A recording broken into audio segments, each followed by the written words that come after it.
Good morning, student. We are doing history of 11th standard, theme 4, the Central Islamic lands. Now we will read the Umayyads and the centralization of the polity. मतलब जो पहले मोहम्मद के बाद चार खलीफा थे, चार खलीफा के बाद मुग़ल ने उनको मतलब डिफीट मार दिया था चौथे खलीफा अली को। उसके बाद उन्होंने उमैयद वंश की स्थापना की। तो उमैयद वंश की स्थापना और उसके बारे में आगे उनका जो राजतंत्र था, उन्होंने राजतंत्र प्रणाली को चलाया, उसका सेंट्रलाइजेशन केंद्रीकरण कैसे हो, मतलब केंद्र में राजतंत्र प्रणाली आई, उसके बारे में हम पढ़ेंगे। The conquest of large territory destroyed the caliphate based in Medina and replaced it with an increasingly authoritarian polity. कितने जो द कॉन्क्वेस्ट लार्ज टेरिटरी मतलब बहुत से मदीना जो खलीफा के टाइम फोर खलीफा के टाइम बहुत सारी टेरिटरी को मतलब कॉन्क्वेस्ट जीत लिया गया। उसके बाद क्या हुआ, जो खलीफत का जो आधार उनका डिस्ट्रॉय मतलब ख़त्म हो गया मदीना से। एंड उसकी जगह पर क्या हुआ, राजतंत्र सत्तावादी हो गया, मतलब राजतंत्र पॉलिसी वहाँ पर शुरू हो गई। The Umayyads implemented a series of political measures which consolidated their leadership with in the उमा। अब जो उमैयद वंश शुरू हुआ उसके जो आगे नेता थे, उनके इनिशिएटिव थे, उन्होंने मतलब बहुत सारे राजनीतिक मेजर्स मतलब सुधार की नई पॉलिसीज़ वगैरह चलाई और जो consolidate their leadership with in the उमा, और उमा के लोगों के बीच में अपनी लीडरशिप अपनी लीडरशिप को कंसोलिडेट मतलब मजबूत किया, मतलब अपनी नेतागिरी को मजबूत किया, मतलब अपनी पावर उन लोगों के बीच में बनाई। द फर्स्ट उमैयद खलीफा मुआविया मूव्ड हिज कैपिटल दमश्क and adopted the court ceremonies and administrative institutions of the Byzantine empire. Students, I have written here two difficult word here. This is a Damashq and this is a Byzantine. Read carefully.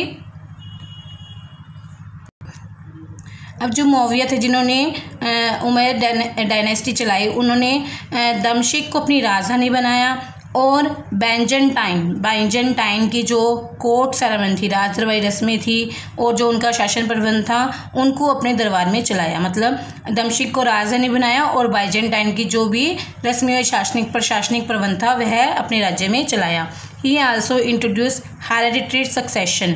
उन्होंने hereditary succession मतलब आगे जो वंशज आते हैं उनको उत्तराधिकारी बनाने की पॉलिसी चलाई। And persuaded the leading Muslim to accept his son as the heir. और उसके बाद मतलब मुसलमान लोगों को भी मना लिया कि उसके बाद उनके पुत्र ही उत्तराधिकारी बनेंगे। मतलब पहले ऐसा कुछ भी नहीं था प्रॉफेट मोहम्मद के टाइम कि उनके आगे वंशज ही उनके पुत्र ही आगे उत्तराधिकारी बनेंगे, लेकिन जो उमैयद वंश के जो मुआविया थे उन्होंने मुसलमान लोगों को यह मतलब परस्यूड कर लिया, राजी कर लिया कि वह आगे उनके पुत्रों को ही उत्तराधिकारी माने, वारिस माने।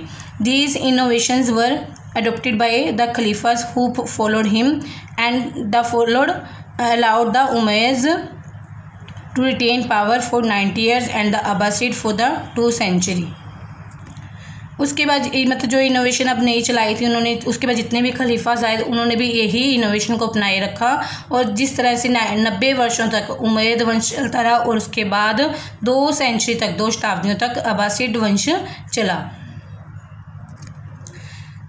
The Umayyad state was now an imperial power. अब उमैयद स्टेट के पास शाही शक्ति आ गई, मतलब इम्पीरियल पावर बन गई। वो जो no longer based directly on Islam, जो कि मतलब कि इस्लाम धर्म पर अब डायरेक्टली आधारित नहीं थी, मतलब इस्लाम धर्म पर आधारित नहीं थी वह, but own state craft and the loyalty of Syrian troop. लेकिन वह अब शासन कला, स्टेट क्राफ्ट मतलब शासन कला और सीरियन ट्रूप्स क्या होते हैं, सीरियन की सेना की वफादारी पर डिपेंड थी। मतलब जो पहले शासन था खलीफा प्रॉफेट मोहम्मद और खलीफा पहले 4 खलीफा के टाइम जो शासन था इस्लाम धर्म पर चलता था, लेकिन उमैयद के टाइम इस्लाम धर्म पर नहीं चलता था, वह सेना की शक्ति पर चलता था।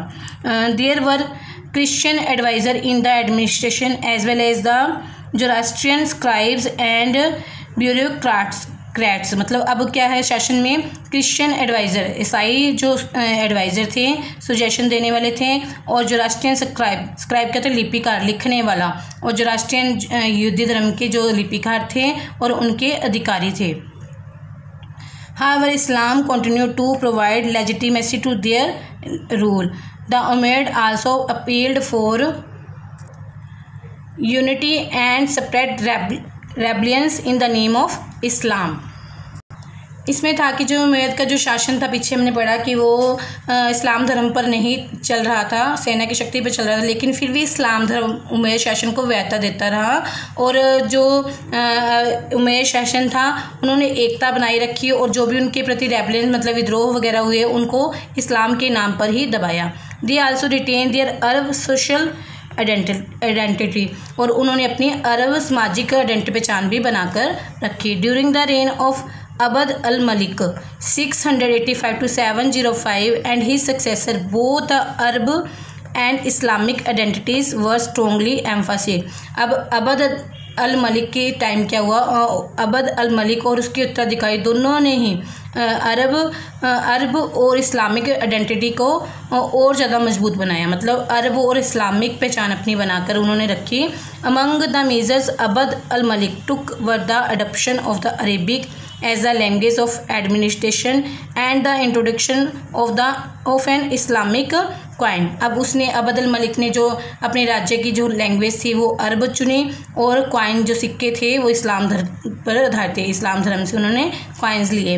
द गोल्ड दिनार जो सोने का सिक्का होता है उसे दिनार बोलते हैं, एंड सिल्वर दहरम मतलब सिल्वर के सिक्को दिराम बोलते हैं। That had been circulating in खलीफत were copies of Byzantine and Iranian coins. अब जो सोने और चांदी के सिक्के चलाए वो बेंजेंटाइन और ईरानियन की जो कॉइन्स थे उनकी कॉपी थी, उनके जैसे थे। With the symbol of crosses and fire altars and Greek and Pahlavi inscription, और उसके ऊपर सलीब, कॉर्सेस मतलब स्लीव्स एंड अग्नि के जो एल्टर्स बनी होती हैं, अग्नि की वेदियाँ बनी थी वो छपी हुई थी, और ग्रीक भाषा और पहलवी भाषा में लिखा हुआ था। The symbol were removed. अब जो उन्होंने इस्लाम धर्म जो इनके उमैयद शासन के सोने और चांदी के सिक्के थे वो बेंजेंटाइन और ईरानियन से मिलते थे, तो बेंजेंटाइन के जो स्लीव और अग्नि वेदी और जो ग्रीक भाषा पहलवी भाषा लिखी हुई थी उसको रिमूव्ड कर दिया उन सिक्कों से। This symbols were removed and the coins now carried Arabic inscription. वे सारे सिंबल रिमूव करके उस पर अरेबिक इंस्क्रिप्शन अरबी भाषा लिखी गई। Abd al Malik also made a highly visible contribution to the development of an Arab Islamic identity by building the Dome of Rock in the Jerusalem. अब अब्द अल मलिक ने Jerusalem में एक डोम ऑफ रॉक बनाकर अरब और इस्लामिक आइडेंटिटी को बहुत ज़्यादा मजबूत किया, मतलब उसने अपने शासनकाल में अरब और इस्लामिक पहचान बनाकर रखी। Okay student, it's enough for today, have a nice day.